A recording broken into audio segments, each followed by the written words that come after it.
Na nossa aula de história, vamos falar um pouco dos espaços públicos da cidade, né? O que é um espaço público? Nós temos que ter em mente se é algo público, é algo que é para o uso de todos, né? É algo coletivo, que todos nós podemos utilizar. Isso mesmo, né? Público, a gente já aprendeu que são espaços ou são locais que são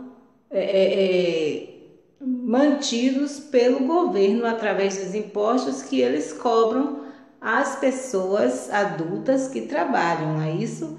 Então, os espaços públicos são esses, né?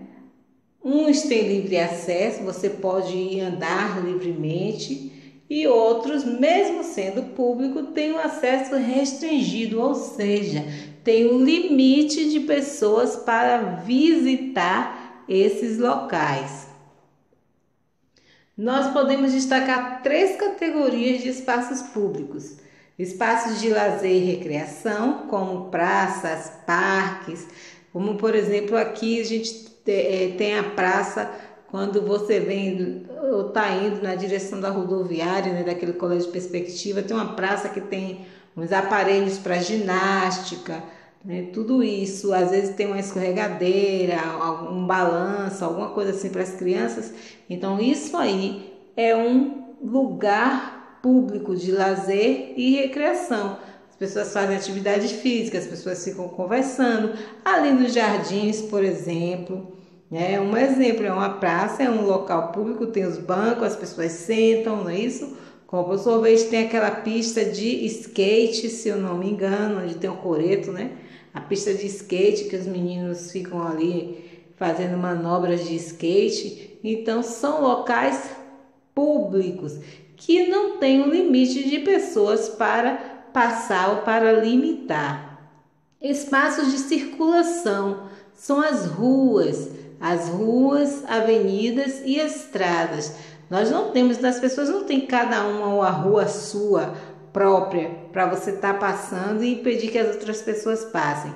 Então todos nós utilizamos. É por isso que nós devemos ter cuidado, né, com o lixo, não jogar lixo no chão, né, respeitar os horários, respeitar as outras pessoas, porque aí nós vamos manter esses locais públicos sempre em perfeito estado, porque é para o nosso próprio uso. Nós mesmos iremos usar, né? Espaços de contemplação são áreas onde você pode ficar observando, né, a natureza, observando as coisas em volta, né, admirando um belo jardim, né? Então se chama de espaços de contemplação. Os espaços de lazer e recreação, eu já falei, né, vou repetir aqui para vocês, né, de uma maneira mais clara, são os parques. Pistas de Cooper é pista de corrida, né? Pista de corrida. E campo de futebol aberto, que você não precisa pagar um ingresso para assistir uma partida de futebol. Geralmente em algumas cidades tem na praça, né, o campo de futebol, uma quadra de vôlei, que os jovens sempre aproveitam para praticar esses esportes no final do dia, da tarde ou durante o dia, né? Espaços de circulação, rua ou praça, espaços de contemplação, jardim público ou monumento, né? Lembra dos monumentos das cidades que a gente falou, que a gente estudou também? Então, são espaços de contemplação, que você está contemplar é ver, é observar, certo? Espaços públicos restritos são os museus. Saiu museus seus aí. Ai, gente, os museus, os hospitais, as bibliotecas e os edifícios públicos, como por exemplo a Câmara dos Vereadores, a Prefeitura, né? Você não vê um monte de pessoa passeando dentro da Prefeitura, passeando na Câmara dos Vereadores. As pessoas, quando vão fazer algo nesses locais, elas às vezes recebem uma senha, elas têm que marcar um horário. Por quê? Porque tem um número restrito de pessoas para ir a esses locais. Os hospitais, que nós também precisamos marcar, a não ser que seja uma emergência e você chegue sem marcação.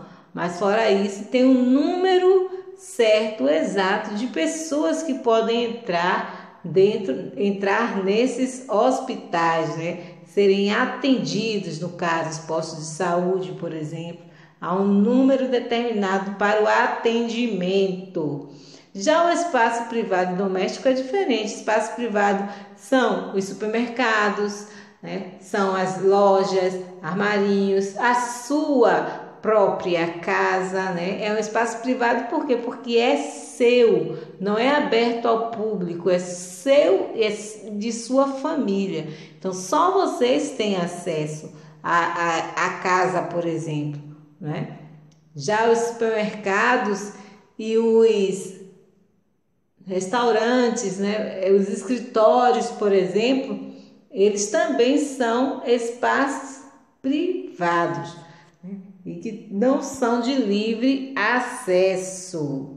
Nos espaços privados é o dono que diz a regra, que dita as regras de acesso do lugar, ou seja, é o dono que vai dizer como que as pessoas poderão utilizar aquele espaço. E aí, mais uma vez, eu coloquei, né, as casas, os estabelecimentos comerciais e os escritórios. Logo abaixo aí nessa imagem, vocês têm a imagem de dois locais públicos de livre acesso, de circulação. Você tem uma praça, não é? Olha que linda. Depois do lado você também tem uma outra praça, só que num outro formato, né? Ela é maior, ela tem um parquinho aí para as crianças, né? Olha aí os brinquedos, né? Tem também aparelhos para ginástica, tem os banquinhos, né? Então esses aí são espaços públicos de livre circulação, né? Aqui nós temos dois espaços, né, privados e domésticos. Nós temos aqui os prédios aí, vocês estão vendo que são de casas de moradias, né? Os prédios de moradia são apartamentos, são um em cima do outro, né? Casas construídas uma em cima da outra, nós chamamos de apartamentos. Então nós temos moradias, são exemplos de locais privados domésticos, e temos aí um escritório de advocacia, né? Um escritório onde os advogados trabalham. A advocacia está referindo-se ao trabalho dos advogados. Então aí nós temos um escritório que é um local também privado. Então leiam a página do livro de vocês para entender melhor, assistam às aulas quantas vezes forem necessário, respondam à atividade com atenção. O assunto está fácil, né? Público nós já estudamos, público é tudo aquilo que é mantido pelo governo por meio dos impostos. Então nós já vimos aí que não vai sair da cabeça, né? Os jardins, as praças, campos de futebol aberto, né? As ruas, as avenidas, vocês têm que ficar bem atentos a isso. E privado é aquilo que tem um dono, que o dono dita as regras, quem ele quer receber, quem ele vai deixar visitar ou entrar naquele local. Não é algo para coletividade, é algo individual, ok? Beijo! Então vamos lá, gente. Olha aqui mais uma revisão da nossa aula de oficina de negócios falando sobre empreendedores, né? Nós já vimos o que é necessário, né, para um bom empreendedor, né, para se destacar, tem que ter ideias inovadoras, tem que transformar as oportunidades em fins lucrativos, né, oportunidades em meios para você ganhar dinheiro, aproveitar todas elas, ser criativo, ter o diferencial, ser diferente dos outros, procurar sempre algo novo para sair sempre à frente. Isso é necessário. Aí falamos das artes no Brasil, né, das artes plásticas, de grandes nomes da arte plástica no Brasil, né, da pintura. E aí falamos de Romero Brito, que eu até relacionei com aquela garotinha do sonho, lembra? Que nós lemos a história, que ela tinha o desejo de fazer a própria galeria dela, e ela começou a trabalhar com sucata, material reciclado. E Romero Brito fez isso, né? Começou a trabalhar quando tinha 8 anos de idade, produzindo arte com material reciclado, e ficou bastante habilidoso naquilo que fazia. Se tornou um pintor, né? Um artista plástico de destaque brasileiro, porque ele pintou quadros para muitas celebridades, né? Pintou quadros para Michael Jackson, para Madonna, para o presidente dos Estados Unidos, né? Donald Trump, para Dilma Rousseff, que foi ex-presidente do Brasil, né? Então isso fez com que ele recebesse muito destaque. As suas pinturas foram classificadas como a arte da cura, pelo espírito alegre que ela transmite. Ele pinta sempre as coisas da terra, né, do Brasil. Então ele fala muito de amor, fala muito da alegria. E isso faz bem para todos nós, né? Utiliza cores vivas, sempre cores tropicais, e trabalha com as formas geométricas, né? Se você observar, todos os desenhos dele são dentro de uma figura geométrica, um quadrado, um retângulo, né? E aí você encontra listas, né, na vertical, na horizontal, você encontra círculos, várias formas, vários tipos de formas geométricas, além das cores vivas. Depois falamos de Tarsila do Amaral, não é? Que já é uma artista modernista, num período que também marcou muito a história das artes e da literatura no Brasil, que foi o início do modernismo, né? Lá na Semana da Arte Moderna. E ela lançou esse quadro aí que se tornou o mais famoso dela, o Abapuru, né, que é um quadro que ganhou bastante destaque, não é isso? E falamos também de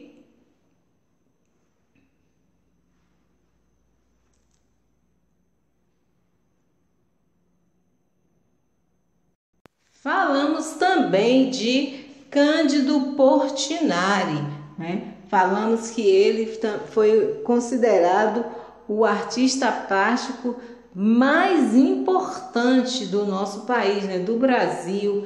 Ele sempre retratou toda essa questão, né, trabalhista, também, assim como Tarsila do Amaral, em uma das suas 3 fases, representou muito essas questões sociais e trabalhistas do Brasil. Mas Cândido Portinari, ele representava aquele período do ciclo do café, né? Onde ainda tinham os escravos, né? Aquele final do Brasil saindo de colônia, Brasil República, o período do ciclo do café, onde o café valia muito dinheiro, né? Então ele sempre retratava isso, ele pintava os locais onde os trabalhadores estavam, né? E isso era o que se destacava mais na pintura de Cândido Portinari. Ele tem o projeto Portinari, que tem um acervo imenso de todas as suas obras, e o que deu grande destaque e projeção para ele fora do Brasil, internacional, é que ele pintou mais de 5.000 quadros, né? Mais de 5.000 desenhos e esboços que ele tem, e que também são expostos lá no seu projeto. Então, cada um deles, para a época em que viveu, eles avançaram no ramo das artes. Por isso eles tiveram esse destaque, ou seja, eles tiveram uma visão diferente, talvez, daquilo que já existia. E foi justamente isso que fez com que eles se desenvolvessem, com que eles crescessem, tivessem esse destaque todo, certo? Agora nós vamos falar um pouquinho do SEBRAE, né? O SEBRAE é justamente um órgão, né, que não tem fins lucrativos, é um órgão privado, embora seja privado, seja particular, ele não tem fins lucrativos, ele não visa ganhar dinheiro. Este órgão, ele orienta, ele assessora, ele presta assessoria, né? A assessoria é uma ajuda, orientação aos microempresários do Brasil. Ou seja, o que é SEBRAE? SEBRAE é Serviço Brasileiro de Apoio às Micro e Pequenas Empresas. Faltou o R aí, ó, gente, mas é Serviço Brasileiro de Apoio às Micro e Pequenas Empresas, certo? Este é o significado do SEBRAE. O que o SEBRAE faz? Ele ajuda as pessoas que querem ser o seu próprio patrão, ter o seu próprio negócio, né? Como Fernanda, se não me engano, era a menina lá do sonho, né? Da historinha que nós lemos, que queria criar, queria construir, queria ter a sua própria galeria. Então ela precisava ter essa visão, né? De ser competitiva, de competitividade. Não é competição para querer derrubar o outro, mas de ter as ideias dela, né?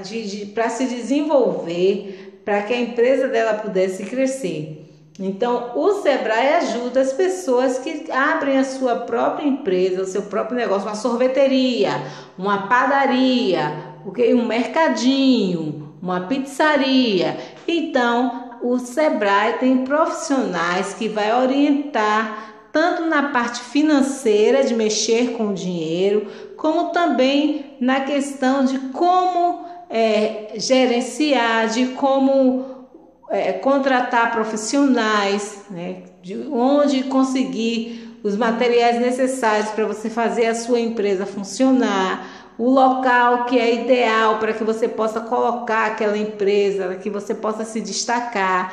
Então eles vão orientar, né? Como se fosse um professor para o microempreendedor. Quando a gente fala em assessoria, é ajudar, dar uma ajuda, orientando, dando as dicas, né? Dizendo aonde ele pode trabalhar, o que eles podem fazer, como eles podem, os produtos que eles podem utilizar, o alvo, né? As pessoas que eles vão alcançar, certo? É isso que o SEBRAE faz, ok? Olha aí o nosso diário, atividades no livro de História, página 63, e atividade no livro de Oficina, página 30, ok? Beijo!